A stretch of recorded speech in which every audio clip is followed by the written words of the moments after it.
discours médiatiques et les discours des pouvoirs publics. On l'a vu encore en novembre, notre président de la République immédiatement fait les déclarations qui ont une influence sur la manière dont on perçoit l'événement.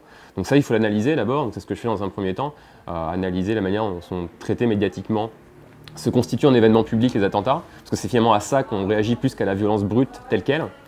Et dans un deuxième temps, donc, regarder finement ce qui nous touche. Et pour ça, en fait, du coup, je suis retourné voir les dizaines, centaines de milliers de messages qu'après chaque attentat, des individus ordinaires écrivent, adressent aux victimes par différents biais. C'est-à-dire, voilà, ils vont les déposer sur les lieux des attentats quand ils le peuvent, ou ils l'envoient par la poste en demandant à ce que ça arrive. Par exemple, à Madrid en 2004, à la gare Atocha. Aujourd'hui, je suis sûr que des gens envoient des courriers directement au Bataclan. Ou donc via des ambassades, via des sites internet, les journaux qui en reçoivent beaucoup.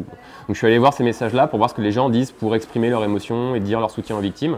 Et c'est comme ça qu'on peut voir donc comment, parce que finalement pour exprimer leurs émotions, trouver les mots justes, les gens viennent à expliciter finalement les raisons pour lesquelles elles se sentent concernées et donc le disent parfois à titre impersonnel, en mettant en avant des nous, mais le disent aussi parfois et très souvent aussi à la première personne du singulier, en disant « je » donc, et dans ces cas-là, bien souvent aussi, en livrant un récit, en fait, tout simplement.